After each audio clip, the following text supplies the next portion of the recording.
Bismillahirrahmanirrahim. Assalamualaikum warahmatullahi taala wabarakatuh. Alhamdulillah hamdan syakiran tayyiban mubarakan fih. Allahumma salli wa sallim wa barik ala sayyidina Muhammadin wa ala alihi wa ashabihi wa barik wa sallim ajmain.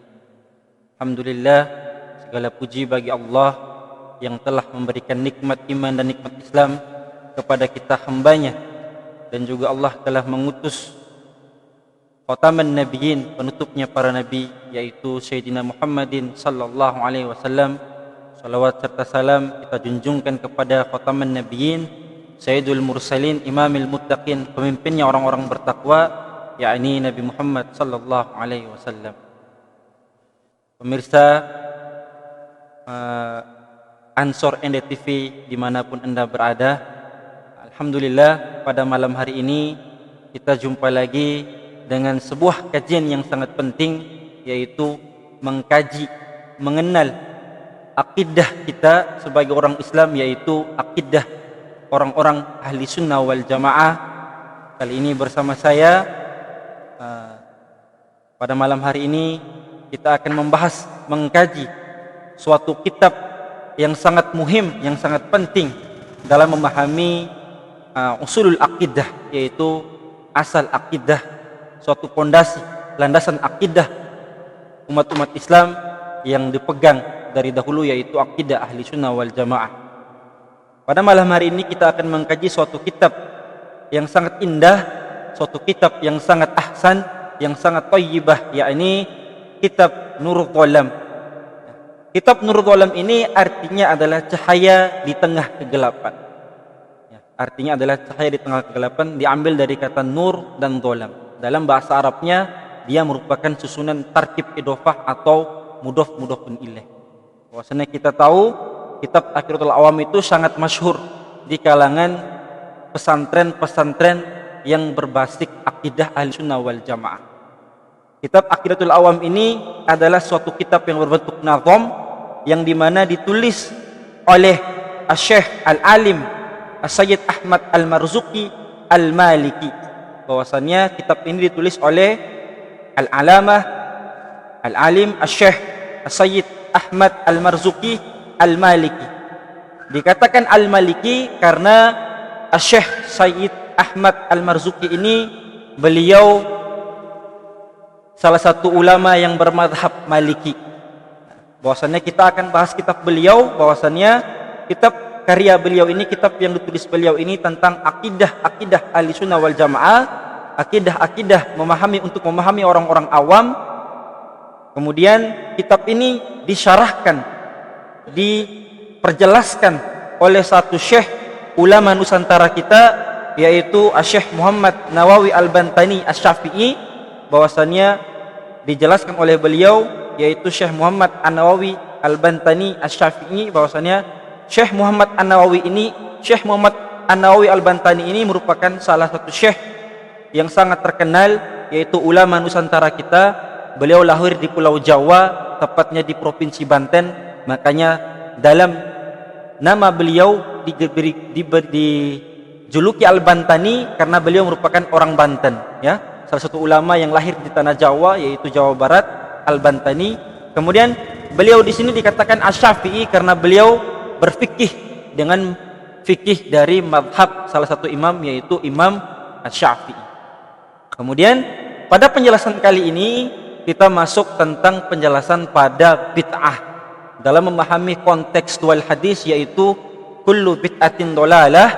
Bahwasannya sekarang telah terjadi penyimpangan hukum, bahwasannya ada yang mengatakan bid'ah ini termasuk dalam kategori hukum Islam, padahal sebenarnya bid'ah ini sendiri bukan hukum Islam. Dalam kaidah usul fikih, bid'ah bukanlah hukum dalam Islam, ya. Bagaimana memahaminya? Karena dalam usul fikih ada dua hukum. Dalam hukum syar'i ini pembagian ada dua, yaitu ada hukum taklifiyah dan ada hukum wad'i. Dalam hukum taklif di sini tidak ada sama sekali bid'ah dimasukkan ke dalam ranah hukum, hukum Islam. Nah, untuk memahami bid'ah tersendiri bahwasanya dijelaskan oleh Syekh Nawawi Al-Bantani di sini, dijelaskan disyarahkan oleh beliau di sini bahwasanya qala ulama'u, berkata siapa ulama di sini, ulama berkata al bid'atu, adapun bid'ah lughatan secara bahasa. Jadi beliau menjelaskan di sini bid'ah secara bahasa. Apa itu bid'ah secara bahasa? Nanti ada bid'ah secara bahasa dan ada bid'ah secara syariat atau secara syariat.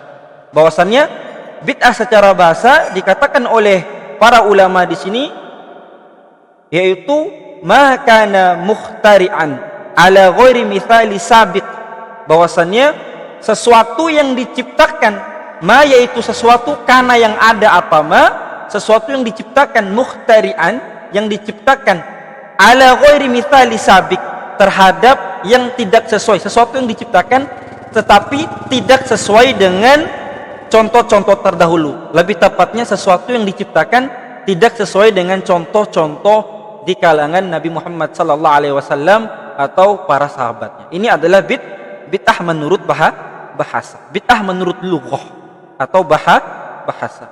Wa syar'an, dan bid'ah menurut syar'an, menurut syariat di sini dikatakan oleh ulama di sini adalah ma ahdatha ala khilafi amril syari', bahwasanya sesuatu perkara yang baru yang menyalahi hukum syariat. Jadi sesuatu perkara baru yang menyalahi hukum syariat ini adalah bid'ah menurut istilah syariat. Jadi suatu perkara baru yang menyalahi hukum syariat, maka ini adalah bid'ah menurut syariat. Sedangkan bahasa adalah sesuatu yang diciptakan yang tidak sesuai dengan contoh yang tidak sesuai dengan contoh Nabi Muhammad sallallahu alaihi wasallam dan juga contoh para sahabat. Itu bid'ah menurut bahasa. Kemudian dijelaskan di sini wahiya min haitsu hiya munaqqisimatin ila aqsami khamsatin, bahwasannya yang namanya bid'ah di sini dibagi oleh para ulama ahli sunnah wal jamaah karena berdasarkan memahami kontekstual hadis kullu bid'atin dolalah. Di sini dikatakan bahwasannya ila aqsami khamsatin, bid'ah terbagi menjadi 5. Jadi para ulama membagi bid'ah menjadi 5. Apa saja itu bid'ah menjadi 5? Ahaduha, adapun salah satunya yaitu wajibun, yaitu yang pertama adalah bid'ah wajib. Jadi para ulama membagi bid'ah 5. Yang pertama ahaduha, adapun salah satunya di sini yaitu wajibun, bid'ah wajib. Apa itu bid'ah wajib? Bid'ah wajib adalah wa huwa ma tanawallathu qawaidal wujubi wa adalatihi, yaitu sesuatu yang dikenai kaidah-kaidah wajib dan dalil-dalil wajib minasyar'i, dari hukum-hukum syariat. Jadi bid'ah wajib ini dijelaskan oleh para ulama adalah sesuatu yang dikenai terhadap kaidah-kaidah wajib, sesuatu yang kena dengan kaidah-kaidah wajib dan juga dengan dalil-dalil dari kaidah wajib tersebut, dari hukum-hukum syariat, dari perkara-perkara dari hukum-hukum syariat. Ini adalah bid'ah wajib.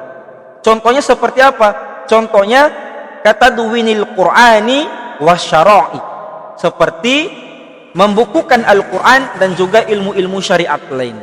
Bahwasanya kita tahu membukukan Al-Qur'an adalah sesuatu perkara yang baru yang tidak ada di zaman Nabi sallallahu alaihi wasallam. Jadi membukukan Al-Qur'an ini adalah suatu perkara yang setelah sepeninggalnya Nabi Muhammad sallallahu alaihi wasallam.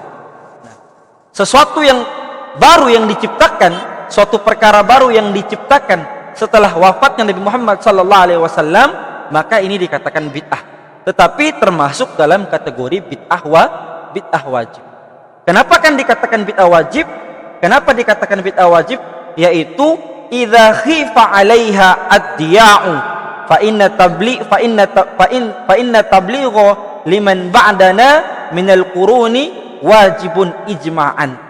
Jadi di sini dikatakan bahwasanya kenapa dikatakan bid'ah wajib? Membukukan Al-Qur'an, kemudian menjaga kemudian membukukan Al-Qur'an, kemudian menjaga ilmu-ilmu syariat Allah di sini.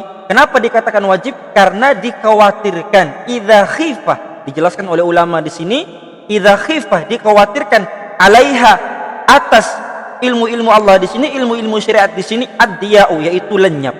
Ya, Karena dikhawatirkan oleh ulama, apabila tidak ada pembukuan Al-Quran dan tidak ada penjagaan ilmu-ilmu syariat Allah, maka setelah sepeninggalnya mereka ini, ilmu-ilmu Allah ini akan lenyap karena tidak dilestarikan, tidak dibukukan, ya. Karena Al-Quran ini ketika turunnya Al-Quran bukan dalam bentuk mushaf, bukan dalam bentuk buku, ya. Al-Quran ini sebagaimana kita ketahui bahwasanya Al-Quran ini adalah secara istilah bahwasanya Al-Quran ini adalah ma nazala ila Muhammadin biwasitati Jibril muta'abbadun bitilawati. Bahwasanya Al-Quran ini adalah suatu yang diturunkan oleh Allah Subhanahu wa taala melalui perantara malaikat Jibril kepada Nabi Muhammad sallallahu alaihi wasallam. Muta'abbadun bitilawati, yaitu dijadikan ibadah apabila kita membacanya. Muta'abbadun bitilawati, inilah Al-Quran. Makanya Al-Quran turunnya tidak secara langsung, melainkan Al-Quran turunnya berangsur-angsur. Nah, pada saat itu kenapa sehingga terjadi pembukaan Al-Quran seperti ini, sehingga terjadi perkara bid'ah yang seperti ini? Tapi bid'ahnya merupakan bid'ah yang wajib, karena melindungi ilmu Allah, melindungi agama Allah merupakan hukumnya wajib. Nah, kenapa bisa terjadi? Karena saat itu banyak sekali para penghafal-penghafal Quran yang gugur ketika jihad membela agama Allah. Makanya inisiatif dari salah satu khalifah kita, yaitu sahabat Nabi juga, Sayyidina Utsman bin Affan, beliau mengumpulkan seluruh penghafal Quran yang tersisa pada zamannya saat itu, kemudian beliau bukukan menjadi suatu mushaf, yaitu menjadi suatu mushaf dalam bentuk buku. Itulah sejarah sehingga bisa terjadi para ulama menghukumi bahwasannya perkara ini dikatakan sebagai bid'ah yang wajib. Kenapa dikatakan bid'ah? Karena perkara ini tidak ada pada zaman Nabi Muhammad sallallahu alaihi wasallam. Kemudian hukumnya wajib, ya. Hukumnya wajib kita menjaga ilmu Allah agar ilmu Allah ini tidak lenyap dari muka bumi. Nah, maka hukumnya wajib. Ini ijma'an menurut para ulama, menurut ijma'nya para ulama. Kemudian wa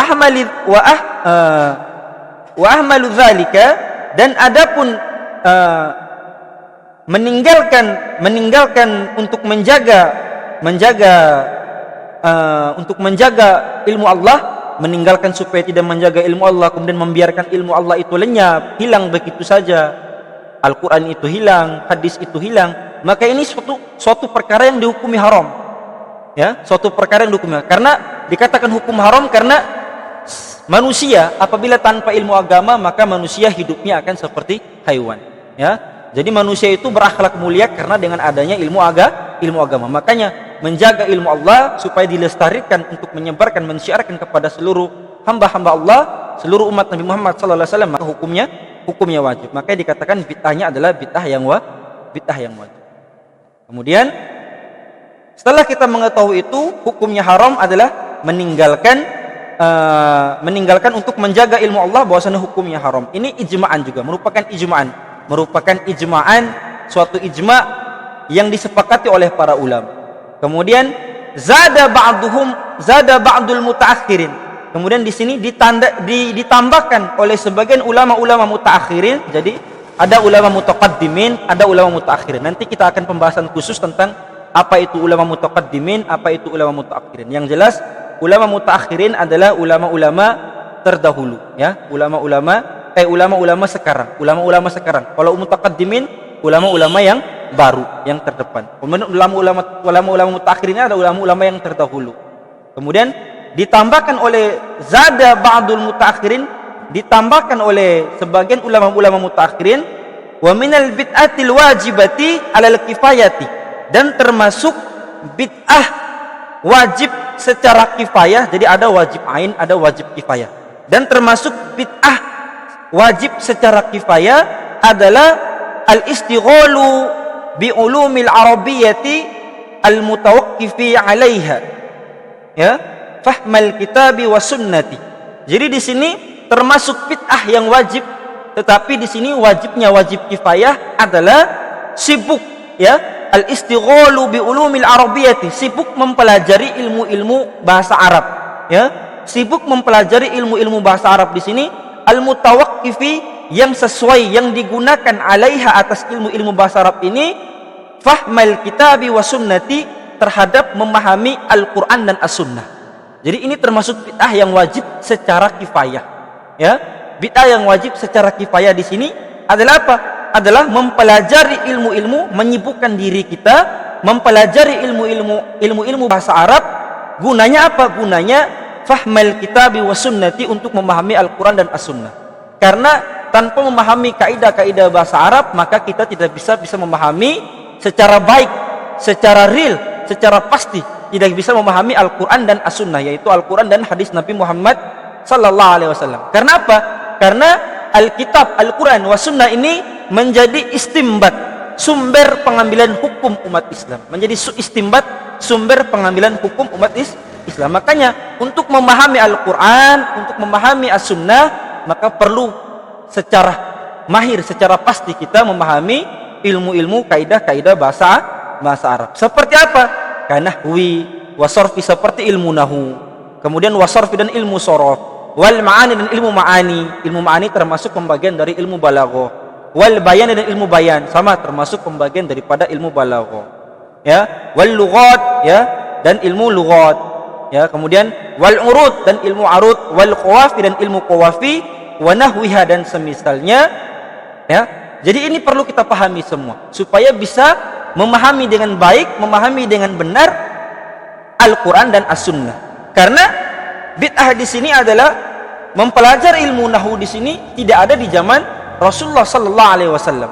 Ya, ilmu nahwu, ilmu sorof, kemudian ilmu arud, ya, ilmu arud, kemudian ilmu qawafi, kemudian ilmu balaghah, baik itu bayan, ma'ani, majaz. Ini semuanya tidak ada di zaman Nabi Muhammad sallallahu alaihi wasallam, akan tetapi ilmu ini muncul pada masa Khalifah Sayyidina Ali karamallahu wajha. Pada masa Sayyidina Ali karamallahu wajha. Sebagaimana dikisahkan, ya, pada saat itu, pada masa itu bahwasannya orang-orang Arab, mereka berbicara bahasa Arab itu sudah tidak sesuai dengan konteks kaidah bahasa Arab. Sudah tidak sesuai dengan kaidah-kaidah bahasa Arabnya, ya. Mereka salah dalam bercakap-cakap dalam bahasa Arab, sudah melenceng daripada bahasa Arab. Kemudian saat itu pun Al-Quran turun tanpa ada tanda, ya, antara ba, ta, jim, ha, kho, itu semuanya tanpa ada tanda, ya.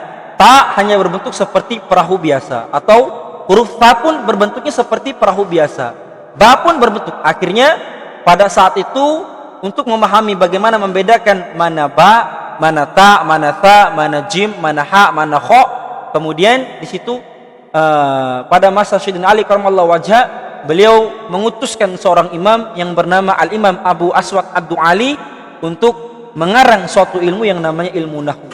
Kemudian Al-Quran diberi tanda bahwasannya ba dikasih titik 1 untuk membedakan bainal ba wa ta. Kemudian huruf ta dikasih titik 2. Kemudian huruf ta dikasih titik 3. Nah, ini sejarah singkat tentang memahami ilmu bahasa Arab, ya, tentang memahami ilmu bahasa Arab. Tapi ini ada keterkaitan dengan ilmu akidah.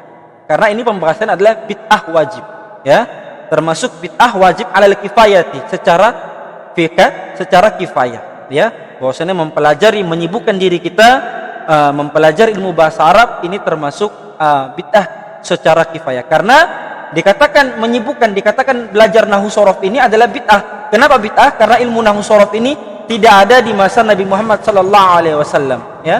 Tidak ada ilmu nahwu sorof, ilmu arud, ilmu bayan, ilmu ma'ani, ilmu majaz untuk memahami Al-Quran dan As-Sunnah ini tidak ada di zaman Nabi Muhammad SAW. Akan tetapi hukumnya wajib bagi kita untuk mengetahuinya agar kita bisa memahami Al-Quran dan As-Sunnah. Apabila kita tidak bisa memahami, tidak bisa menguasai ilmu nahwu dan ilmu sorof, maka kita akan terjerumus dalam kesesatan memahami Al-Quran dan As-Sunnah, ya.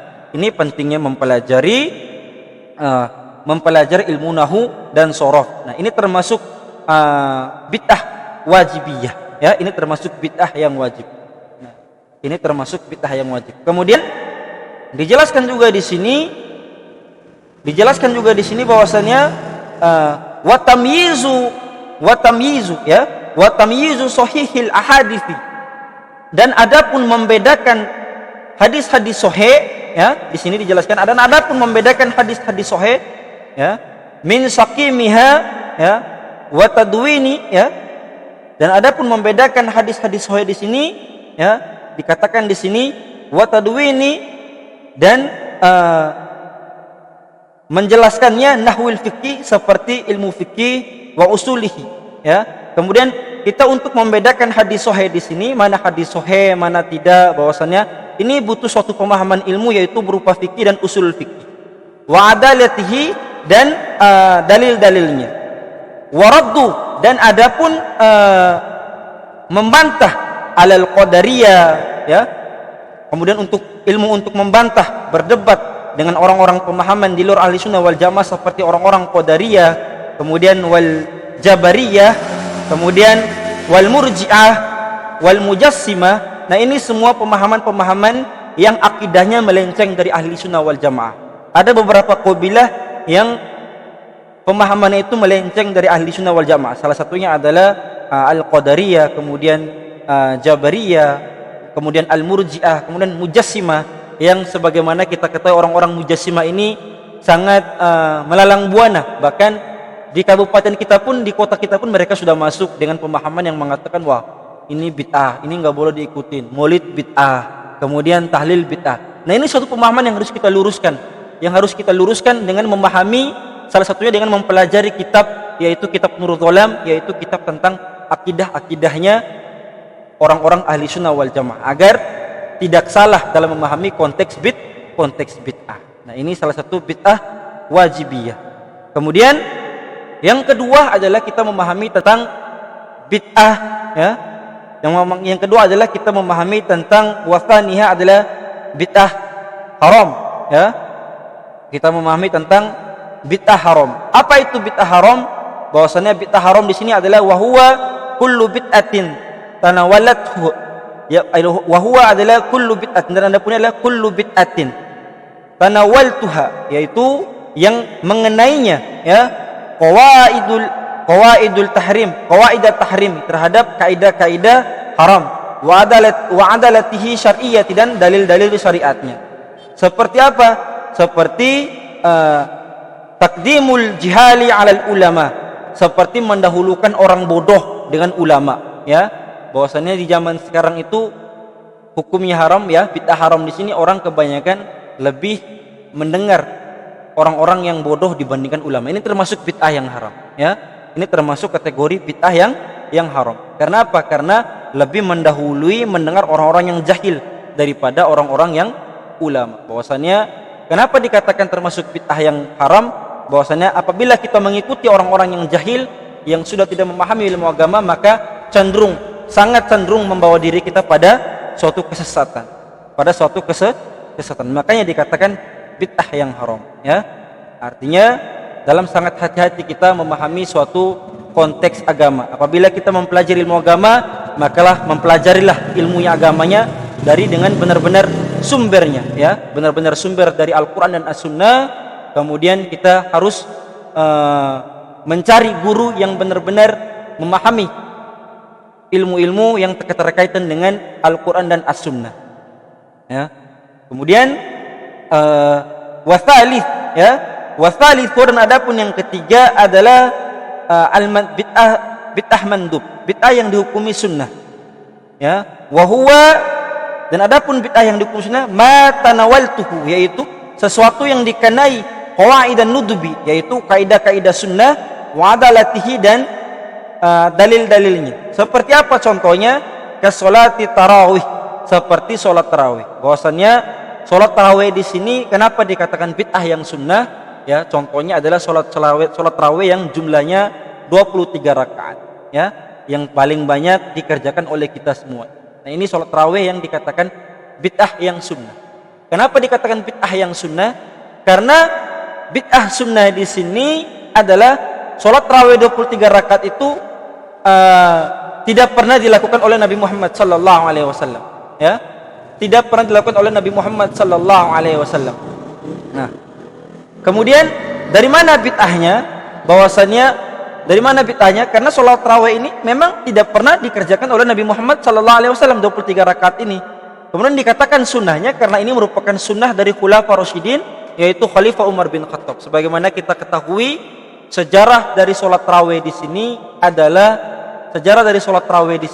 kita ketahui bahwasannya dikatakan sehingga bisa terjadi 23 rakaat, bahwasannya saat itu Sayyidina Umar bin Khattab ketika malam bulan Ramadan beliau selalu berjalan mengelilingi masjid-masjid dari setiap daerah, ya, dari Madinah kemudian ke Mekah, kemudian ke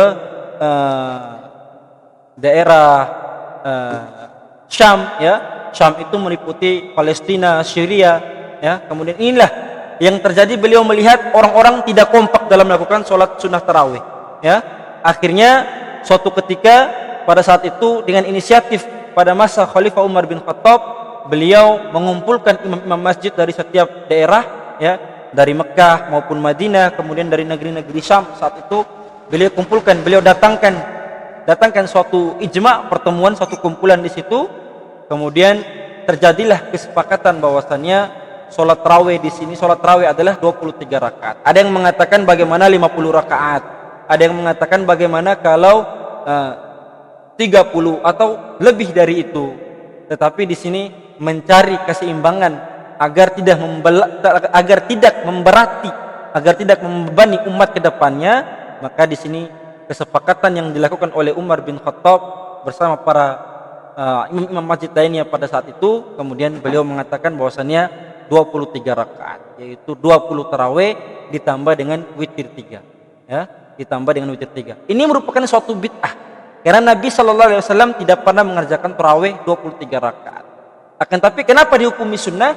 Karena termasuk sunnahnya khulafa rasyidin, ya, termasuk sunnahnya khulafa rasyidin, ya, bahwasannya Umar bin Khattab sendiri mengatakan, ya, Umar sendiri mengatakan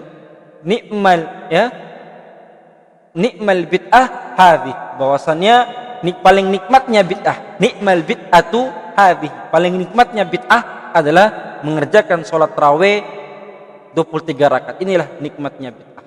Nah, itu dalam memahami bid'ah, bahwasannya bid'ah di sini bukan termasuk dalam hukum Islam. Jadi kalau ada orang mengatakan bid'ah ini hukumnya bid'ah, nah ini salah, bahwasannya karena bid'ah ini dalam ranah usul fikih dia bukanlah salah satu hukum taklif atau hukum wadi'i. Akan tetapi di luar dari konteks ini dia bukanlah hukum Islam. Akan tetapi bid'ah adalah suatu perkara yang diciptakan, ya, yang tidak sesuai dengan contoh-contoh terdahulu atau contoh Nabi Muhammad SAW. Itu bid'ah secara bahasa. Kemudian secara syar'an adalah, ya, ma ahdatsa ala khilafil amril syar'i, yaitu sesuatu perkara yang berlawanan dengan hukum syariat, seperti itu. Tetapi di sini ada perkara baru yang tidak berlawanan dengan hukum syariat. Seperti apa? Seperti tadi membukukan Al-Qur'an, ya, kemudian mempelajari ilmu bahasa Arab. Ini adalah perkara baru yang tidak ada di zaman Nabi, tetapi tidak bertentangan dengan Al-Qur'an dan As-Sunnah, tidak bertentangan dengan hukum-hukum syariat. Maka ini bid'ah yang diperbolehkan.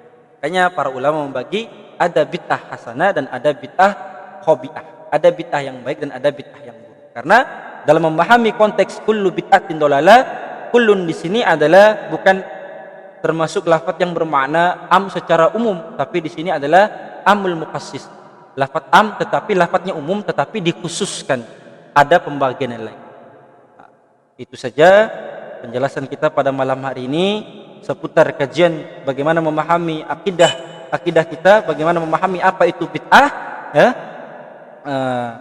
Insyaallah kita akan lanjut lagi pada malam-malam berikutnya di bulan Ramadan, ya, tentang perkara-perkara yang mengenai tentang akidah. Nanti di sini masih banyak penjelasannya tentang akidah. Alhamdulillah, nanti kita akan melanjutkan kembali pada pertemuan berikutnya. Wabillahi taufiq wal hidayah. Assalamualaikum warahmatullahi taala wabarakatuh.